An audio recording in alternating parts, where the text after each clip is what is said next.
In the wall to your right is a bulkhead. A bulkhead is what the miners call a wall that was used to direct airflow.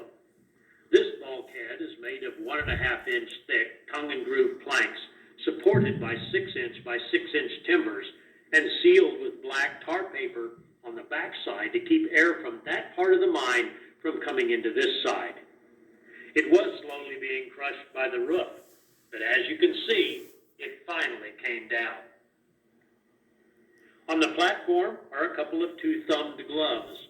In the 1940s, when this area was being mined, everyone conserved materials for the war effort.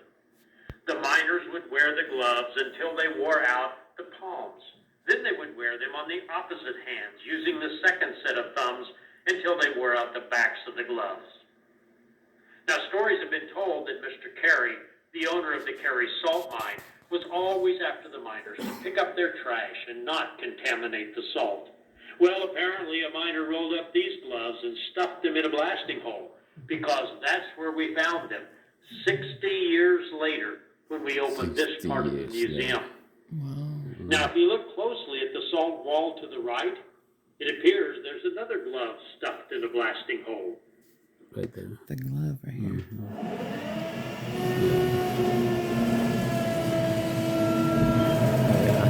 The guante. Dice.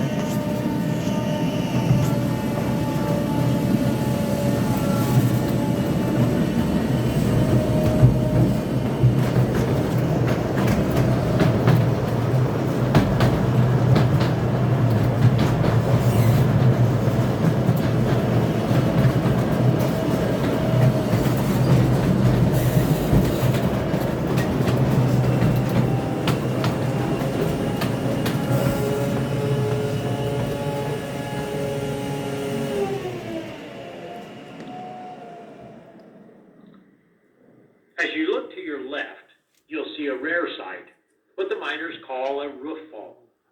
The pieces on the floor used to be the roof, but over a number of years, the salt started sagging away from the compacted mud layer above it and eventually fell.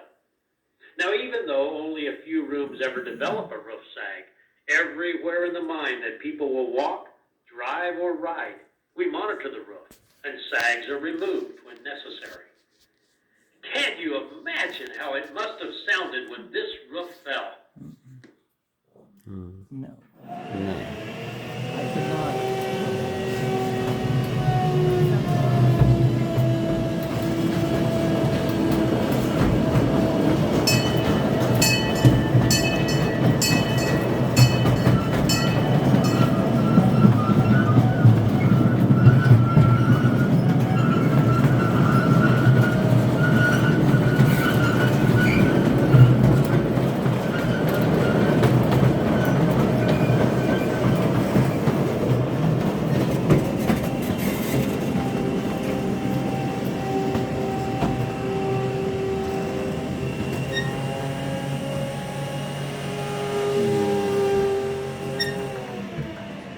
Members of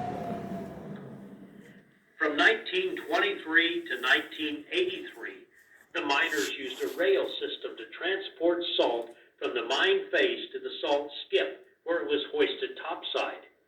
Then, in 1983, they switched to a conveyor belt system.